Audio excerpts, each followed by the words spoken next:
Hello friends, welcome to bright study. I am Aparna Mishra. और दोस्तों, हमारा हिंदी व्याकरण क्रैश कोर्स चल रहा है पार्ट 1, जिसमें हम कुछ टॉपिक्स को आपके साथ डिस्कस कर चुके हैं और हमारा अब ये जो टॉपिक्स हैं ऑलमोस्ट एंड की तरफ जा रहा है, मतलब कंप्लीशन की तरफ जा रहा है। दोस्तों, हमने काफ़ी कुछ टॉपिक्स कवर कर लिए हैं। मैं आपको एक बार बता दूँ, भाषा, उपसर्ग, प्रत्यय, संज्ञा, सर्वनाम, विशेषण, क्रिया, कारक, लिंग और वचन, ये जो हमारे 3 टॉपिक्स, ये 10 टॉपिक्स हैं, माफ़ कीजिएगा, ये जो हमारे 10 टॉपिक्स हैं ये हमने कवर कर लिया है और इस पर बने अभ्यास प्रश्नों को भी हमने सॉल्व कर लिया है। दोस्तों, हमारा जो पिछला अध्याय था वो था अभ्यास प्रश्न, जो कि हमने कारक, लिंग और वचन, इन तीनों जो टॉपिक्स है उस पर बनाकर कवर किया था। और आपसे ये कहा था दोस्तों, उसे ज़रूर देख लें, क्योंकि आगे बढ़ने से पहले अगर आपको पिछले का नॉलेज हो जाए तो आपके लिए आगे जानना, आगे बढ़ना आसान हो जाता है। तो इस सीरीज़ में अब हम आगे बढ़ते हुए दोस्तों हमारा आज का टॉपिक शुरुआत करेंगे। आज का जो टॉपिक है वो है हमारा समास। तो समास, जो कि हिंदी व्याकरण का एक बहुत ही महत्वपूर्ण अंग है दोस्तों, बहुत ही महत्वपूर्ण पार्ट है, बहुत ही ज़्यादा आता भी है और कई बार पूछा भी जाता है और कई बार छात्रों को, स्टूडेंट्स को टफ लगता है और वो इस चक्कर में कई बार गलत भी कर देते हैं। हालांकि ये टॉपिक अगर आप एक बार समझ लें, कॉन्सेप्ट समझ लें, तो आपके लिए बहुत आसान हो जाता है। तो जैसा कि हमारा मोटो ये बेसिक लेवल से, तो हम बेसिक लेवल से इसे कवर करेंगे, इसलिए आज हम इसका पार्ट 1 करेंगे। नेक्स्ट वीडियो में हम इसका पार्ट 2 करेंगे दोस्तों। तो चलिए शुरू करते हैं समास, जो कि आपकी छोटी क्लासेस में अक्सर नहीं आता है, आपको सीनियर क्लासेस में ही पूछा जाता है, अक्सर आपके वहीं पे कवर होता है। तो इसको एक बार समझ लेते हैं, फिर एनालिसिस आप खुद कीजिएगा कि क्या ये इतना टफ टॉपिक है जितना लोग समझते हैं।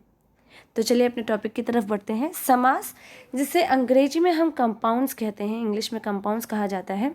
सबसे पहले इसका शाब्दिक अर्थ ही समझ लीजिए तो आपको आसान हो जाएगा। दोस्तों, समास का अर्थ होता है संक्षेप। इसका एक शाब्दिक अर्थ है जिसका अर्थ है संक्षेप। अब आप वाक्य जो यहाँ पर आपके सामने स्क्रीन पर दिया हुआ है, आप उसे देख लीजिए। उसने अपने आप पर बीती घटना मुझे कल सुनाई। एक तो सेंटेंस आपका ये है कि उसने अपने आप पर बीती घटना मुझे कल सुनाई, और इसी संदर्भ में आपके पास, आपके सामने जो दूसरा वाक्य है उसमें लिखा है, उसने आप बीती मुझे कल सुनाई। उसने आप बीती मुझे कल सुनाई। क्या आप इन दोनों सेंटेंसेस में कोई डिफरेंस देख रहे हैं या कोई अंतर पा रहे हैं? आपको ज़रूर कुछ अंतर नज़र आ रहा है। अंतर यह है कि पहला जो आपका वाक्य है वो थोड़ा सा लंबा है, अपने आप पर बीती घटना, इस तरह से आपका प्रयोग में आया है, और दूसरा जो है वो आपका थोड़ा छोटा है, उसने आप बीती मुझे कल सुनाई। तो आप पहला कॉन्सेप्ट तो आपका यहीं से क्लियर हो गया। जब आपका पहला सेंटेंस लॉन्ग होकर शॉर्ट हो गया तो हमारा समास का तो अर्थ ही ये है कि वाक्यों को संक्षेप में करके लिखना या संक्षेप में करके आपके सामने बताना।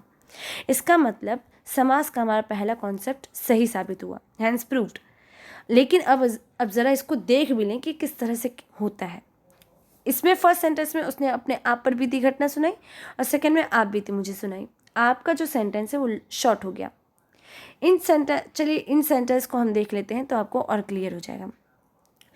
अगर आप वाक्यों में देखें तो 2 अलग वाक्य हैं, आप खुद ही देख रहे हैं। जब ये वाक्य लंबे से छोटा बन जाता है और हम इसे प्रयोग में लाते हैं तो हमने क्या देखा कि 2 से अधिक पद ही ज़्यादातर होते हैं।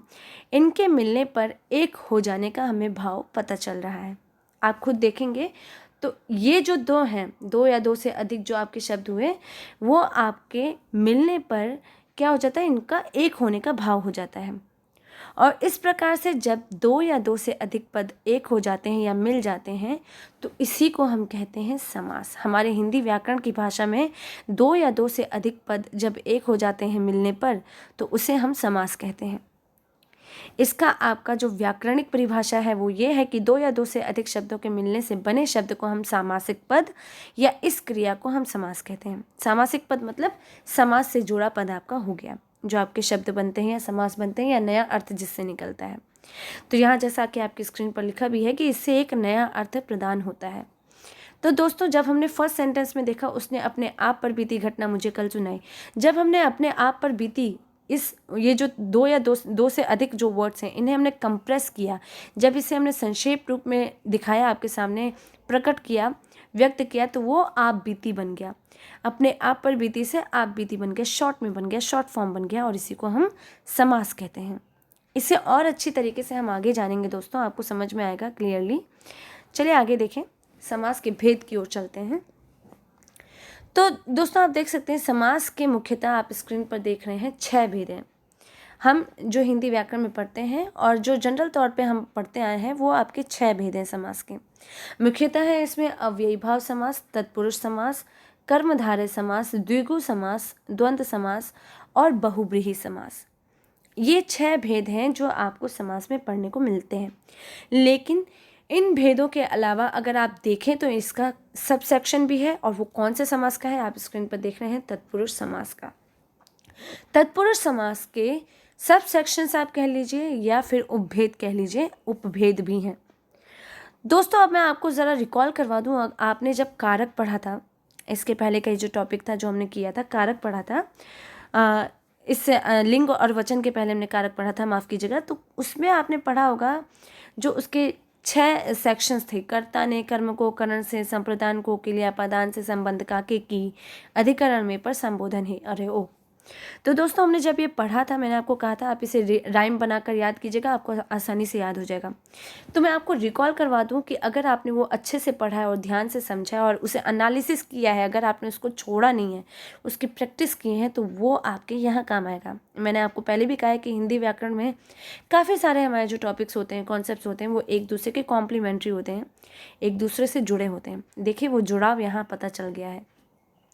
वो पढ़ा हुआ आपका यहाँ काम कैसे आएगा कि तत्पुरुष समास के जो 6 उपभेद हैं जो आप यहाँ स्क्रीन पर देख रहे हैं, आप देख रहे होंगे कि कारक के पहला कर्ता को छोड़कर और लास्ट का संबोधन को छोड़कर, संबोधन कारक को छोड़कर बाकी के जो बीच के 6 कारक हैं, जो 6 थे, वो आपके यहाँ स्क्रीन पर देखने को आपको मिलेंगे।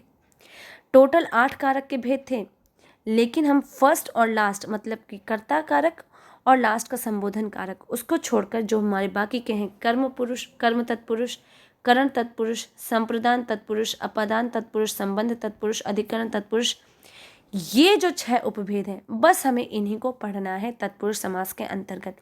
और दोस्तों मैं बता दूं, बिल्कुल भी इससे अलग कुछ भी नहीं है। जैसा आपने कारक में पढ़ा था, उसी की बेसिस पे आपको यहाँ पे तत्पुरुष समास के इन भेदों को भी पढ़ना है। अगर आपको याद है तो आपको यहाँ पर कुछ भी डिफ़िकल्टी, कोई भी समस्या नहीं आएगी डिटेल्स में पढ़ने में।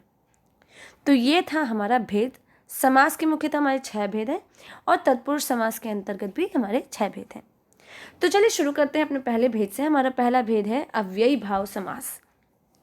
दोस्तों अव्ययी, जैसा कि हम जानते हैं, वो किसी शब्द का एक पार्ट होता है, आप मान सकते हैं। जैसे अगर इसे हम व्याकरणिक भाषा में देखें, उसकी परिभाषा में देखें, तो इस समास का जो प्रथम पद है, ये इसकी पहचान भी है। प्रथम पद जो है वो प्रधान होता है, मतलब मुख्य होता है, मेन होता है, और बाकी का जो पूरा पद होता है वो अव्यय होता है, एक अंश की तरह होता है या एक उसका पार्ट होता है।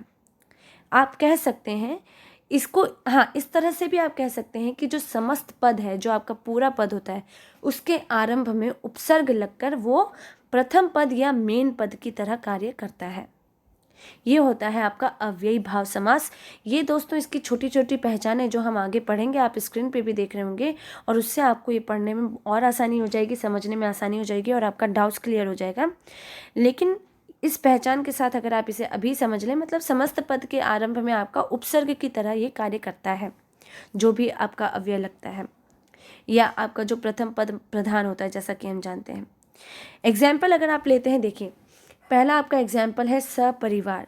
जब आप पढ़ रहे हैं सपरिवार यहाँ पर, तो दोस्तों इसमें इसका अर्थ ये है कि परिवार सहित, इसका अगर अर्थ हम देखें तो परिवार सहित है।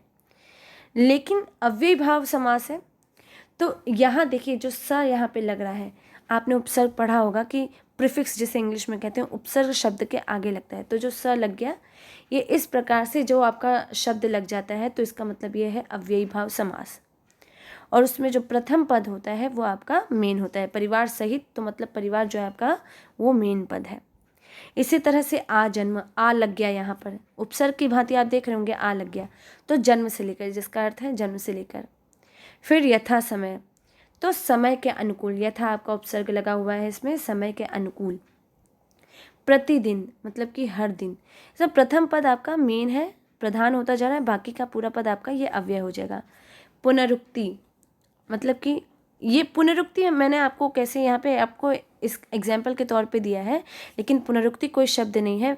पुनरुक्ति भी एक पहचान के तौर पर हम यहाँ पर ले रहे हैं कि जब शब्दों में बार बार रिपीटेशन होता है, जैसे रातों रात या धीरे धीरे, ये जो रिपीटेशन के वर्ड्स होते हैं वो भी आपके अव्ययीभाव समास में आते हैं।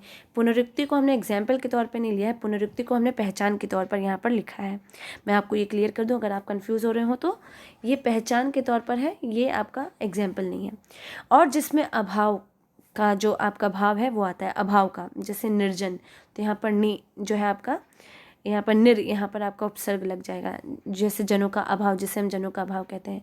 तो अभाव के जो शब्द होते हैं वो भी अव्ययी भाव समास में आते हैं। पुनरुक्ति जो जिसमें पुनरुक्ति होती है जिन शब्दों में, वो भी आपका अव्ययी भाव समास के अंतर्गत आता है। तो ये दो भी आपकी पहचान के अंतर्गत ही आएगा। भले हमने यहाँ पे ऊपर एग्जाम्पल्स के साथ लिख दिया है, लेकिन ये पहचान के ही तौर पर आपका यूज़ किया जाएगा। पहचान में यहाँ, हालांकि मैंने यहाँ पर आपका लिखा हुआ है, पहचान में जो पहली पहचान है आपकी, समस्त पद के आरंभ में उपसर्ग या अव्यय हो। देखिए, उपसर्ग या अव्यय दोनों ही हमने ऊपर एग्जाम्पल के साथ लिख लिया है, देख लिया है। जैसे कि भर, भर पेट एग्जाम्पल के साथ। निर्जन का भी हमने पढ़ा आपके सामने। सपरिवार आगे ऊपर पढ़ा ही। बेबस, ब, उप, यथा, अधि, अनु, प्रति, आ आदि, ये जो आपके हैं ये सारे उपसर्ग हैं। इनमें से कई एग्जाम्पल्स हम ऊपर देख भी लिए हैं। तो ये सब भी जो है ये भी आपकी पहचान के अंतर्गत आपका आता है। ये भी आपका पहचान है अव्ययी भाव समास को पहचानने के लिए। दूसरा जो है, यदि समस्त पद वाक्य में आप देख रहे हैं क्रिया विशेषण का काम करता है, क्रिया विशेषण का काम करता है, समस्त पद वाक्य में क्रिया विशेषण का कार्य करता है, तो भी आपका अव्ययी भाव समास होता है। कैसे? जैसे आप एग्जाम्पल से देख लीजिए। क्रिया विशेषण क्या होता है? जो विशेषण, क्रिया की जो विशेषता बताता है वो क्रिया विशेषण होता है। जैसे उसने यथाशक्ति प्रयास किया, तो क्रिया तो आपकी यहाँ पर प्रयास किया होगी। क्रिया आप जानते हैं जो कार्य करते हैं या जो कार्य चलता है, कार्य के होने का अनुभव जिससे होता है वो होती क्रिया। तो क्रिया हो गई, जैसे यहाँ पर प्रयास किया, और कैसे प्रयास किया? यथाशक्ति। तो ये क्या होगा? ये क्रिया की विशेषता बता दिया। तो ये जो देखिए हमने ऊपर एग्जाम्पल के साथ देखा भी है, यथा समय। तो जो क्रिया की विशेषता जो सेंटेंस आपका बताया, जो शब्द बता रहा है, वो भी आपका क्या होता है? जो आपका क्रिया की विशेषता बताता है वो शब्द भी आपके अव्ययी भाव समास होते हैं। दोस्तों ये सब सिर्फ आसान करने के लिए आपके लिए है कि आपको चीज़ें आसान हो जाए, आप आसानी से उसको समझ सकें और पहचान कर सकें कि ये कौन सा समास का भेद है। तो ये भी आपका क्या हो जाएगा? अव्ययी भाव समास। और बाकी इनके अलावा आपके जो 3 और जो चौथा पॉइंट है, तीसरा और चौथा पॉइंट में आप इन 2 पॉइंट्स को भी सम्मिलित कर सकते हैं, जिसमें पुनरुक्ति होती है, जिसमें रातों रात, धीरे धीरे, इस प्रकार से जो शब्दों का जो रिपीटेशन होता है वो भी आपका अव्ययी भाव समास होता है। अभाव का जो आपको बोध कराता है, जिसमें अभाव की चीज़ें होती हैं, हालांकि यहाँ पे भी उपसर्ग लगा है, वो भी आपका अव्ययी भाव समास में आता है। और दोस्तों इसके अलावा एक और है, जिन शब्दों के आगे आपका प्रति लग जाता है, जैसे प्रति भी लगता है, प्रति लग रहा है हर दिन या एक एक, हर एक, इस तरह से जो आपके जो शब्द होते हैं प्रति लगाकर, ये भी आपकी अव्ययी भाव समास को पहचानने का एक तरीका होता है।